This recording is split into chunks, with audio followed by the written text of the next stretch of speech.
What does it mean to cancel a policy? I started whispering during my lunch break at work after finding my voice was unintentionally loud on a phone call. I didn't make any such arrangements.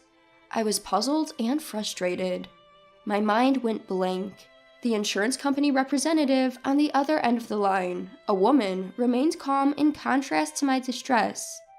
According to our records, we received a request for policy cancellation from your end, and the procedure has been completed. I had been subscribed to a savings-oriented life insurance policy. My sister-in-law Rachel was an insurance agent, and with her job's demanding quotas, she had persuaded me to get an insurance policy that was more expensive than the market rate. I'm Stella. I'm a 40-year-old office worker, living in an apartment with my husband and daughter. Today has been a tough day right from the start. My husband announced he was going on an overnight business trip as soon as he woke up and started packing his bags. Our daughter, Amy, began fussing over her missing math textbook. Amy is only in first grade, so her need for help is expected. But when my husband starts fussing about his missing travel bag and new socks, it can be quite a handful. I've been contemplating divorce for a while, due to our relationship being on the rocks for the past year, and this kind of thing just adds to the irritation. Why don't you both prepare the day before? I couldn't help but say it out loud. Amy obediently apologized and promised to be more careful next time, to which I replied, "That's okay, honey. I should have helped you check it yesterday. I'm sorry." My husband, however, was different. "Amy's still young. If you had taken care of everything, she wouldn't be in this mess. And if you had bought me new socks, I wouldn't be complaining like this." I was furious at his petty complaints. "I had no idea about your business trip. There are freshly laundered socks in the drawer. Isn't that okay?" "I like to wear brand new socks when I'm on a business trip." What's with that weird fixation? I thought so, but I kept my thoughts to myself. He goes on these overnight business trips maybe once every few months. His company must have scheduled it in advance, he just didn't bother telling me. If he needed new socks, he could have bought them by himself, or at least told me ahead of time. Amy looked like she was about to cry and said, "Mom, Dad, stop arguing." So I turned to her and said, "I'm sorry, Amy. It's all right. Let's find your textbook together." My husband resumed his packing in silence, and I helped Amy with her backpack. I sneaked a glance at him and noticed he was packing more casual clothes instead of his usual business attire. Is he cheating again? Something felt off. He has cheated on me twice before. The first time was right before Amy was born. I thought about divorce then, but he begged and cried for forgiveness, even getting our in-laws involved. My mother-in-law pleaded with me to stay with her son, and my sister-in-law Rachel implored me not to abandon her brother, so I decided against the divorce. But then, last year, he cheated on me again. It was the same as before, a girl he met on a dating app. My husband is the type to blurt out whatever comes to his mind, and his actions are quite transparent. He thinks he's keeping his actions secret, but as far as I'm concerned, it's almost as if he wasn't even trying to hide anything. In an instant, he's busted, and there he is again, apologizing profusely while weeping. Even though he usually struts around with such arrogance. Seeing him crying with his nose running is just pitiful. I swear, if there's another issue, we're done. I declared to my husband, made him fill out the divorce papers, transferred all of our savings into my account, and though I forgave him, any love I had has completely vanished. My husband always puts himself first. I can't forgive him for not caring for our daughter Amy, or spending time with her, but I plan to endure until Amy gets a bit older before getting a divorce. In the end, Amy's math textbook was easily found inside her backpack. Amy left for school full of joy, but I was completely drained from the morning ordeal. I didn't have time to prepare my packed lunch, so I went to a deli near my office during my lunch break. That's when a poster from an insurance company caught my eye, and I suddenly remembered that my policy was the kind where you receive a celebratory cashback after a certain period. I think it should be deposited any time now. I'm paying a hefty premium every month after all. Without such little joys, I wouldn't be able to continue. I wonder what I'll use the money for once it comes in. I could buy Amy some new fall clothes.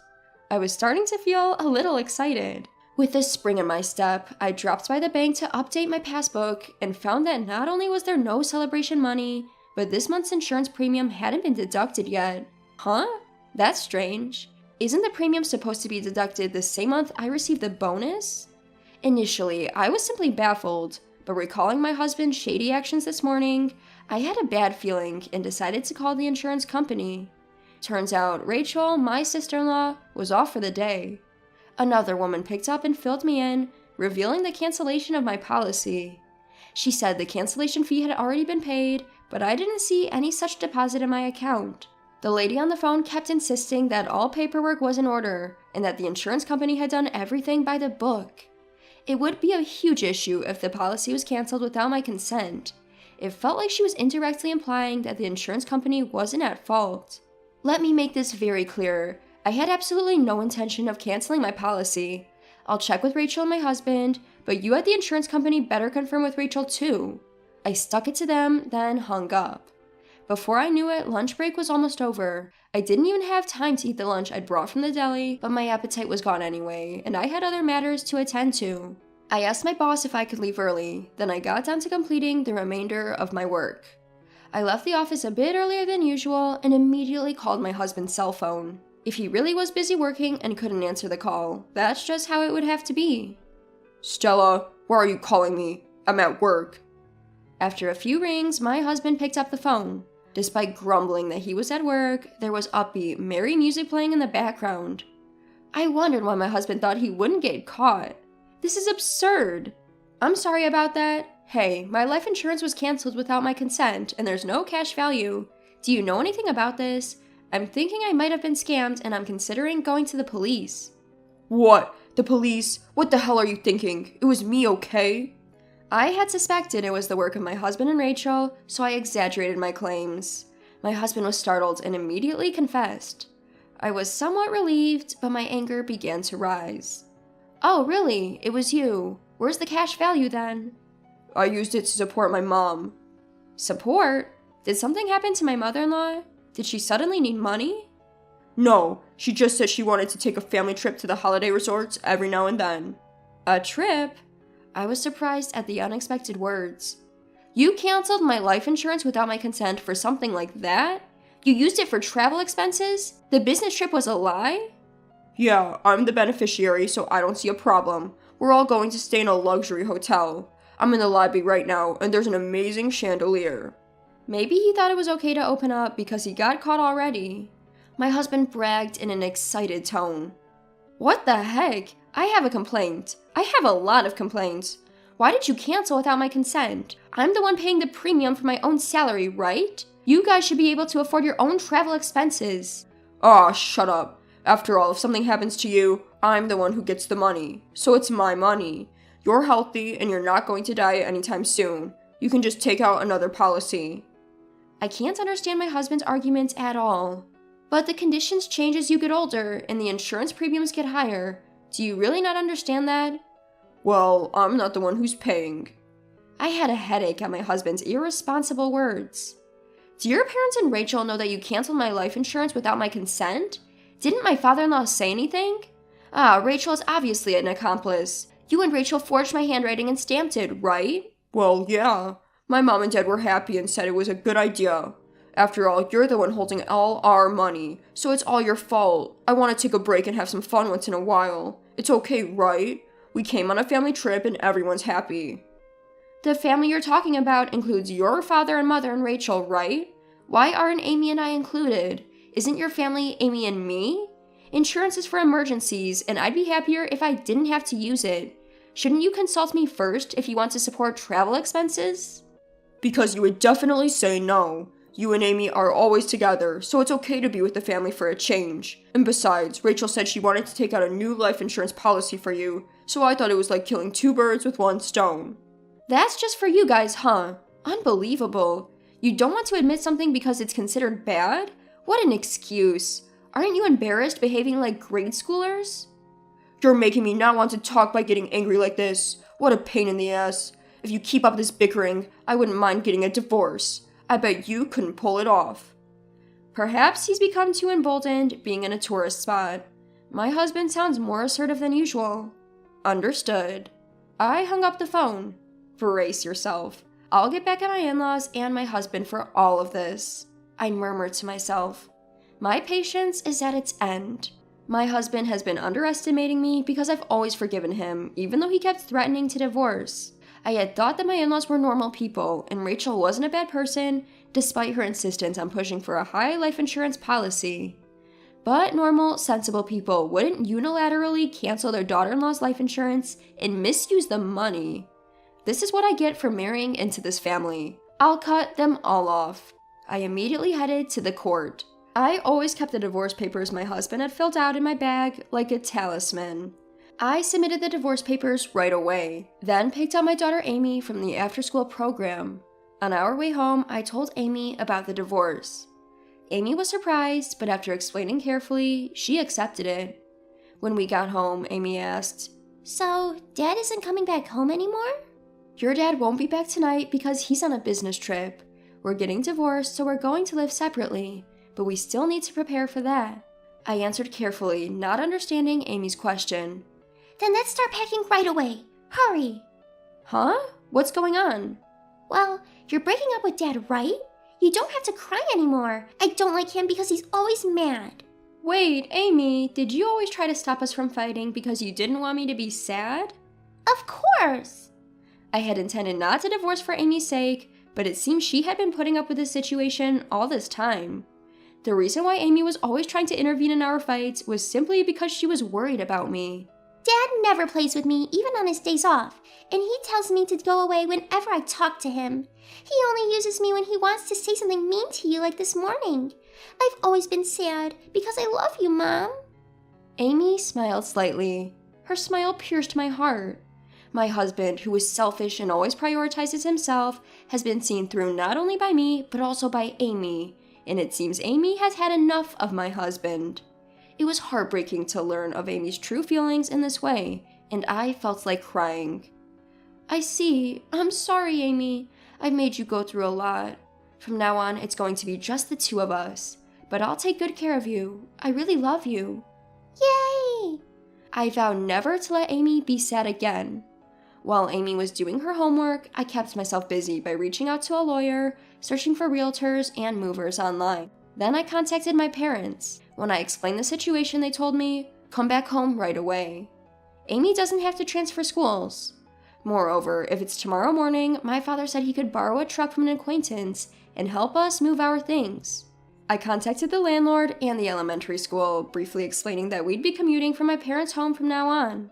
I decided to deal with the paperwork from the school gradually, and I called work to take a vacation day tomorrow. I want to get most things done before my husband gets home. The next day, my parents came over, and we quickly moved our stuff to my parents' home. Everything was done before my husband got home, and only his belongings were left in the apartment. I left a note saying, "We are divorced, we are now strangers," and left the apartment. When my husband came home and realized we were gone, he would undoubtedly be stunned. Serves him right. The thought of it made me feel triumphant. The reason I was able to prepare for the divorce so smoothly this time is that I had researched the necessary procedures and preparations when he cheated on me before. I had warned him then, next time there will be no discussion, we will divorce, and we had agreed that I would keep custody and all of our shared assets. In this way, my daughter and I started our new life at my parents' house. A few days later, I received a frantic call from my mother-in-law. My husband's phone was blocked, so I suppose she called me on his behalf. He is a weak man who cries easily despite his arrogance, so he might be crying pitifully. "What are you thinking? You're divorcing even though my son didn't cheat?" She yelled so loudly it made my ears ring, and I instinctively moved my phone away from me. "Hey, Stella, it's not too late. Apologize to my son right now. He's been crying because he's hurt. Aren't you embarrassed making a big fuss over something like this?" Huh? Apologize? Me? Why? I couldn't comprehend her words, and I found myself blurting out, "Who are you?" "Huh?" She probably didn't expect such a response from me. She stopped speaking abruptly. I was surprised by my own words that just slipped out. "Hey, it's me. It's me, your mother-in-law. Come on, Stella, what's gotten into you? You can't possibly be going senile. You're still young." No, I only have one mother. If you don't identify yourself, could this be a scam call? I decided to ride on my slip of the tongue.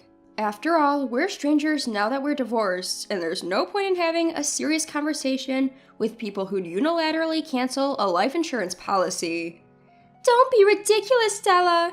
If you're going to take that attitude, I have a few things to say too. As expected, my mother-in-law was furious, but I didn't care. What are you talking about? Do you think you can do something? I had an agreement with him that if there was any issue, we'd divorce immediately, and he told me on the phone that we were getting divorced, you know? My words left her speechless. I took the opportunity to press on. If he wanted to go on a trip, he should have just talked to me about it. Why did he have to commit a crime? Is your whole family looking to end up in jail or something?